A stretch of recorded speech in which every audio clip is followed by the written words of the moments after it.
মানে এখানে ঢুকে আমার দর্শন বলছে আমি এটা করি না, এটা সব বানোয়াট, সব মিথ্যা মামলা, সব ষড়যন্ত্র চলছে আমার উপরে। তো উনি যার বিরুদ্ধে অভিযোগ দিচ্ছেন, তো সেই সময় আমরা ওই হাসপাতালের একই হাসপাতালের খতিয়ানে দেখা যায় যে উনি সেই সময় চিকিৎসাধীন ছিলেন হাসপাতালে। তৃতীয় পক্ষের ইন্ধনে নিজে দোষিত হয়েছেন বলে এরকম একটা তথ্য দিয়ে আবার হাসপাতালে চিকিৎসা নিয়েছেন। ভোট হয়েছে না, ভোটের ফলে এরা মাইছে না, শুক্রবারে 11 তারিখ কালকে সন্ধ্যার তুন বেজাল হয়েছে না, বেজাল অনেক পরে আমি আসছিলাম মানে সন্ধ্যার পর আমি আমার চাচাতো বোনের বাড়ি চলে গেছি। আমার স্বামী বাজার থেকে আসতে সময় আমার হেগার নিয়ে আসে। এখন সন্ধ্যার সময় দেখি মার ধর আমার চাচাতো বোনের জামাইরে মারের, মানুষের গুড় মারের, আমার ভাই ভিতরে মারের, আর ভাই ভিতরে বড়ে মারের। এরা হচ্ছে কয়েকজন আমরা কারণ লবে পাইতেছি না। এরপরে আমার ভাই ভিতরে বড় জন বাড়ি দিয়ে লাগছে, এর বাড়ি দিবে সাধারণত আমার গাড়ির জন্য বাড়ি হয়েছে। আমি আমার স্বামীর লগে বাড়ি চলে গেছি, গিয়ে আর পার্শ্ববর্তী একজনে কইতেছে তোমার শাশুড়ি বোনের ঘর ভাঙছে, তোমার ঘরও ভাঙবো, তুমি অন্য ঘরে পালাই থাকো। তো আমি অন্য ঘরে আসছিলাম, আধা ঘন্টা 1 ঘন্টা বসিয়েছিলাম। একজন আমার ঘরে আসছি 11টার সময়, আমার স্বামী সহকারে 4টা জালমুড়ি বানাই খাইতেছি আর দরজা মানে আমি অবা আরাম করি না, এর লাগে আমি ভালো করে দরজা দিই। আমি দরজার এমনি ফাঁক করে লাতি দিয়ে দরজা খুলে দেখছি আমার স্বামী চোখ তারপরে আমার এদিকে ডাকতেছি কে এমরান, রহমান, তারপরে মতিন, তারপরে হচ্ছে রুবেল। আমি মতিনের পরে দেখছি, আগে দেখি এই 3 জনের দেখছি। এরপরে দিয়ে এরা আমার জনে ডাক দিছে, আমার স্বামীর কাছে কি হয়েছে, আমার পরিবারে কি ক্ষতি করছে। এরপরে দিয়ে আমার এখান থেকে রহমানে টাইনা নিয়ে আসছে।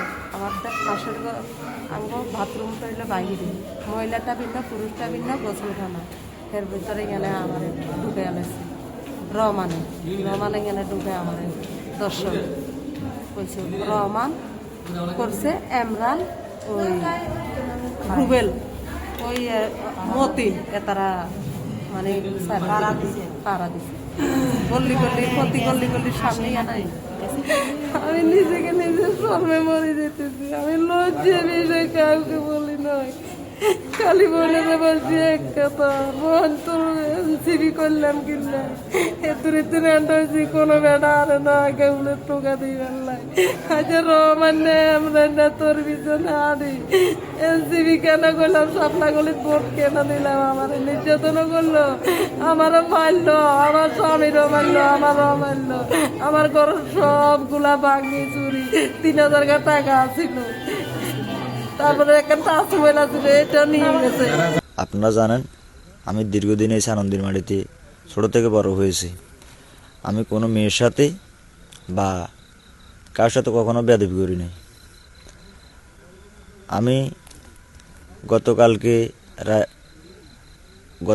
এসা জানার পরে আমি বাসা থেকে বের হই, বাজার যাওয়ার পথে আমার উপরে এনসিপির লোক আক্রমণ করে, এনসিপির লোকজন আমার উপরে আক্রমণ করে। আমি এটা করি না, এটা সব বানোয়াট, সব মিথ্যা মামলা, সব ষড়যন্ত্র চলছে আমার উপরে। আমি এনসিপি ঢুকার জন্য আমার লাখ টাকা অফার করছি, 1 লাখ টাকা দেবো, 50,000 টাকা দেবো, তুমি এনসিপিতে চলে আসো। আমি বলছি না, আমি বিএমপি করি। আমি কখনো 50,000 টাকা কেন, 50 লাখ টাকা দিলেও আমি বিক্রি হওয়ার মতো ছিল না। এনসিপিতে ভোট না দেওয়ার পরিপ্রেক্ষিতে নোয়াখালী হাতিয়া চানন্দী ইউনিয়নে এক মহিলাকে ধর্ষণ করা হয়েছে এমন অভিযোগের প্রেক্ষিতে হান্নান মাসুদ তার নিজস্ব ফেসবুক আইডি এবং তার নিয়ন্ত্রিত অন্যান্য ভুয়া আইডি থেকে অপপ্রচার চালাচ্ছে। আজকে সারাদিন আমরা সেই যোগাযোগের মাধ্যমে সেই বিষয়টি আমাদের হাতিয়া জাতীয়তাবাদী পরিবারের নজরে আসে। আমরা আমাদের দলীয় ফোরাম থেকে বিষয়টা তদন্ত করেছি, প্রশাসন তদন্ত করেছে এবং সাংবাদিক বৃন্দরা সেখানে তদন্ত করেছে। এই তদন্তে যেটি পাওয়া গেছে, ওই মহিলা মারধরের শিকার হয়ে প্রথমে হাসপাতালে ভর্তি হয়ে চিকিৎসা নিয়েছেন। তারপরে 3-4 ঘন্টা পরে তৃতীয় পক্ষের ইন্ধনে নিজে দোষিত হয়েছেন বলে এরকম একটা তথ্য দিয়ে আবার হাসপাতালে চিকিৎসা নিয়েছেন। আমরা জাতীয়তাবাদী দল মনে করি এ ধরনের প্রপাগান্ডা হান্নান মাসুদ ইচ্ছাকৃতভাবে ইন্টেনশনালি ঘটাচ্ছে। আজকে আপনারা দেখছেন যে নোয়াখালীতে সোশ্যাল মিডিয়া এবং বিভিন্ন প্ল্যাটফর্মে একজন নারী অভিযোগ করছেন যে সে ধর্ষণের শিকার হয়েছেন এবং একজনের নামে অভিযোগ করছেন। তো আমরা ঘটনাটা জানার পর আমাদের কাছে লিখিতভাবে কোনো অভিযোগ করেনি বা ফোনেও কেউ জানায়নি, কিন্তু আমরা সোশ্যাল মিডিয়া বা আপনাদের কাছ থেকে জেনে বিষয়টা আমরা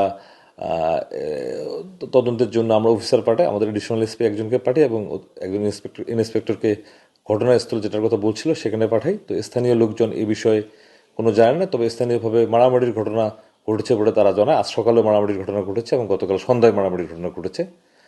তো আমরা যেহেতু যে একজন নারী হাসপাতালে ভর্তি, হাসপাতাল থেকে বিভিন্ন বক্তব্য দিচ্ছেন, তো তার কাছে আমরা আমাদের অফিসাররা যাই, তাকেও জিজ্ঞাসাবাদ করে শুনে, তো উনি যার বিরুদ্ধে অভিযোগ দিচ্ছেন, তো সেই সময় আমরা ওই একই হাসপাতালের খতিয়ানে দেখা যায় যে উনি সেই সময় চিকিৎসাধীন ছিলেন হাসপাতালে, যার ঘটনাস্থল থেকে প্রায় 1.5 থেকে 2 ঘন্টা দূরে।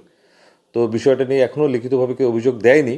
তো এ ধরনের ঘটনায় লিখিত অভিযোগ বা মামলা করার বিধান আছে। তো মামলা করলে আমরা তদন্ত যাব এবং তদন্তের আগে যেহেতু আমরা বিষয়টা জানতে পেরেছি, আমরা প্রাথমিক ইনকোয়ারি কাজগুলো সম্পূর্ণ করছি। Thank you.